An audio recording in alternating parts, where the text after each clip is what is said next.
In the Gospel of John, chapter 2, there is an account of Jesus' very first miracle, which, for those of you that don't remember, it was Jesus turning water into wine. And basically, what ends up happening, Jesus gets invited to this wedding.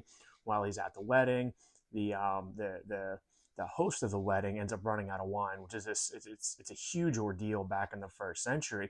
But Jesus' mother comes to him and approaches him, and she tells him that they've run out of wine. And so what Jesus ends up doing, he first is like, what does this have to do with me?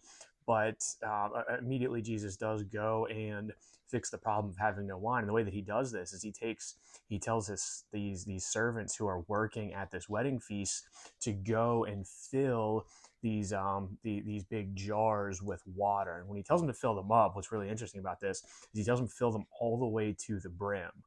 And then he tells the servants to go ahead and use the water from these jars to go and fill up everybody's wine glasses. And lo and behold, when they go and they serve, they're actually pouring wine rather than water. And this is really cool because there's that small detail that I mentioned was Jesus told these servants to not only fill the jars with water, but to fill them all the way full. Now, the reason that this is interesting is because the implication is that Jesus actually turned this water into wine. Why is this important? Well, because it means that Jesus didn't add anything else to the water to turn it into wine. He didn't have like wine powder that he mixed in with it.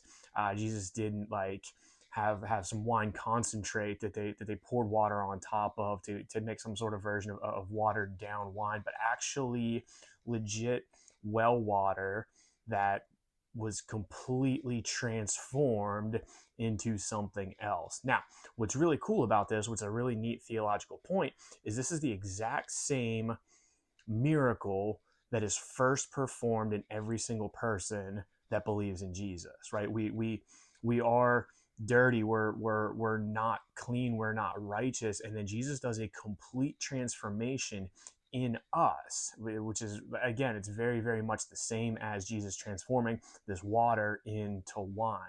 Now, the application for this is actually also kind of unique because a lot of people nowadays have this idea that, well, I can have Jesus and keep doing whatever I want to do. Like, I don't want Jesus in my friend circle, I don't want Jesus in my work circle, I don't want Jesus in my sports circle.